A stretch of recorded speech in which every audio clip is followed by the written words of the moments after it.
Welcome to the Fun Astrology and Merriman Market Analyst Saturday Financial Newsletter. This is being written for the week of April 28th, and this week's guest author is Gianni Di Poce. Taking a look at the week behind us, first of all, a quote from CNBC.com on Thursday. U.S. President Donald Trump on Thursday refuted China's claims that there were no ongoing discussions between Beijing and Washington. Now, Gianni's comments for this week, he says the week started off with some hard selling, but by Tuesday, U.S. stocks were back to bidding, with the Nasdaq leading the way. Perhaps the most noteworthy characteristic of the stock rally in the past few weeks is the tech sector leading out of the low. Therefore, it's no surprise that the Nasdaq saw the biggest gain last week. It's an encouraging sign in the near term, but we'll still look for more confirmation of a bottom in coming weeks. European markets also recovered and were led higher by the DAX over in Germany. The Zurich SMI, AEX in Amsterdam, and the FTSE also rallied nicely. Both the DAX and the FTSE are not far from hitting new all-time highs already. In the Pacific region of the world, the Hang Seng Index was the top performer to the upside. The Australian ASX wasn't that far behind, while the Japanese Nikkei and Shanghai Composite also saw modest gains. And once again, gold hit a new all-time high last week right as heliocentric Mercury left Sagittarius and entered Capricorn. But it ended up finishing lower as traders captured some profits on this impressive move year to date. Silver finished higher on the week but still has not exceeded its high from late March. Let's see if the upcoming Neptune signatures help bring some positive momentum back again this week. The biggest bullish story was in crypto, however, as Bitcoin cleared a key technical resistance zone and rallied to its highest level since February. Ethereum also saw a solid rally, but has much more work to do in terms of repairing the technical damage suffered in the past couple of months. Over in the commodities, crude oil finished slightly lower on the week, but be mindful of a notable move with Neptune signatures coming back into the picture this week. Grain markets finished mixed, with corn and wheat closing lower on the week, but soybeans finishing higher. In the debt and currency markets, both T-notes and the dollar managed to achieve modest gains. Both the euro and the yen rallied to new highs before finishing lower on the week. Again, consistent with bullish Helio-Mercury in Sagittarius. Now, this week's short-term geocosmics, Gianni says, it's truly amazing when one considers how the stock market potentially bottomed on April 7th, right at the end of the retrograde chaos period that was in effect since late November. It's also remarkable how so much of the tariff bravado took place while Venus, of agreements, was retrograde.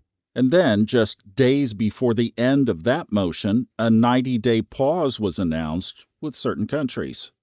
But just last week, we had the second pass of Venus conjunct Saturn. The first was on April 7th, the very day of the market bottom, and Venus was still in retrograde. And then the second was on April 24th. Then Venus was direct.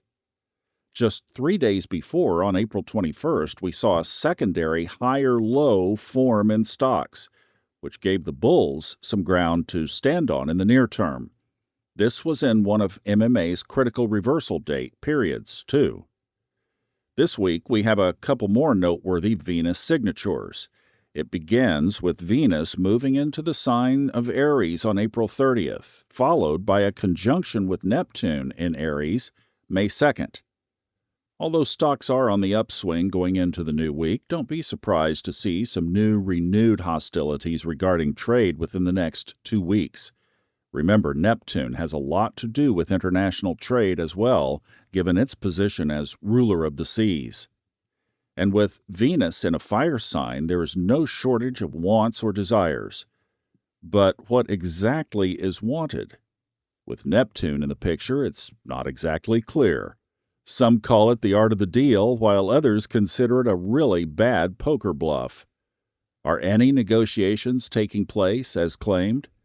At some point, the cards need to be shown on the table. With Pluto set to go retrograde on May 4th, there are themes of coercion and manipulation added to the geocosmic mix, short term. Is it really only about tariffs, which is a form of tax revenue, or is it more about interest rates? Naturally, both taxes and rates are ruled by Pluto. It doesn't seem like the Fed is going to move short-term rates at the next meeting on May 7th, but longer-term rates, which are set by market forces, could still drop as a result. To be clear, attempting to bend the economy according to one's will is no small matter. The good news is that the longer-term geocosmic picture suggests brighter days on the economic horizon, but right now it still seems to be a case of short-term pain for long-term gain. And now those longer-term thoughts and Gianni Di Poce's opinion as well. A song back from 1978, The Gambler by Kenny Rogers. You never count your money while you're sitting at the table. There'll be time enough for counting when the dealing's done. And from Friday, from Suzanne O'Halloran in Fox Business, Michigan nuclear plant sets to restart, first for U.S. Quoting a quote, "Advancing President Trump's commitment to meet our growing demand for affordable, reliable, and secure electricity, America needs to utilize all forms of energy that grow our economy, create new jobs, and secure energy independence," said U.S. Energy Secretary Chris Wright in the announcement. With projects like the Palisades nuclear plant, the Energy Department is working to ensure America's nuclear renaissance is just around the corner. End quote. Now, Gianni says one of the things we teach at the Merriman Market Timing Academy is how long-term market cycles tend to correlate to long-term planetary cycles. Last month, when Ray asked me to cover the free weekly column, I highlighted Jupiter and Saturn's Sonotic cycle, which lasts around 20 years. It's still looking like the third and final square in June could correspond to the next round of rate cuts from the Fed. But this week I'd like to bring your attention to another Sonotic cycle that's between two planets that are set to move into a direct trine aspect in July 2026, although we will start feeling its impact due to the orb of the trine starting in just a few months, in July, when Uranus ingresses into Gemini. These two planets are Uranus and Pluto, and to borrow a phrase from renowned economist Joseph Schumpeter, I would label this Sonotic cycle as the one that drives the economic force of, quote-unquote, creative destruction. The last conjunction between these two planets occurred in Virgo in the mid-1960s. There were two passages, one in 1965 and another in 1966. This is a very interesting Sonotic cycle because it alternates its length between 111 and 143 years. They average out to about 127 years. In any event, Schumpeter was around the last time we had the trine signature between these two creatively destructive planets, which was in the 1920s. And this coincided with the infamous Roaring Twenties that eventually led to the great stock market crash of 1929 and eventually the Great Depression. However, there is another piece to this puzzle that's often overlooked, and it has to do with the mini-depression of 1920 and 21. This economic period was characterized by deflation, high unemployment, and a sharp decline in industrial production. It was basically a post-World War I hangover. Interestingly, this economic period corresponded almost exactly with the last Uranus-Pluto trine. It also corresponded with the rise of various forms of extremist governments, but more importantly, it helped lay the foundations for stock market mania that eventually led to the stock market crash of 1929. Before anyone draws any immediate conclusions here, let's not overlook the fact that the Uranus-Pluto trine of 1920 and 21 was a waning trine in water signs, whereas the upcoming Uranus-Pluto trine will be waxing in air signs. As a result, we will see some rhyming themes, but not necessarily a full repetition. This 1920 and 21 period, however, did kick off the interest rate cuts that helped fuel the speculative bubble throughout the Roaring Twenties. Some of the best investment opportunities in that decade came from innovations in automobiles, technology, which was radio, and household appliance stocks. Currently, there are major concerns about the potential of an economic slowdown or even a recession due to the global order being disrupted for trade. As a result, there is a lot of pressure on the Fed to join their other central banking counterparts and cut rates again. Could the next round of Fed easing lay the foundation for the market's next speculative bubble?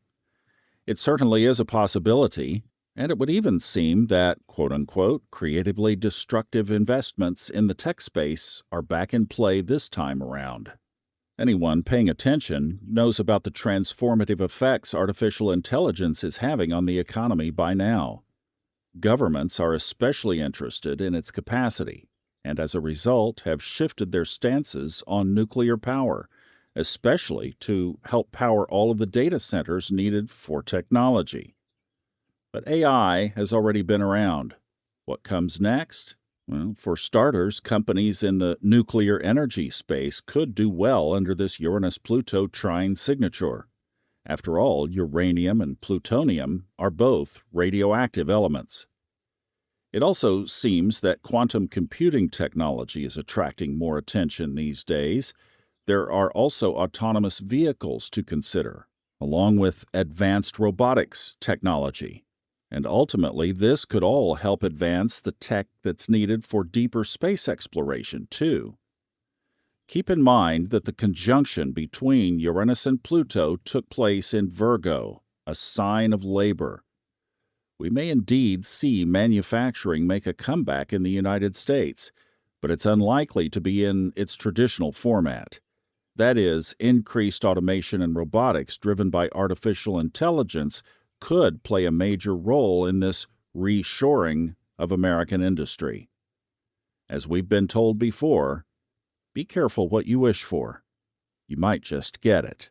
And that concludes Gianni DePoce's comments for this week. And I'd like to mention before we slide out of here that Gianni has a new book out. It's called Esoteric Economics.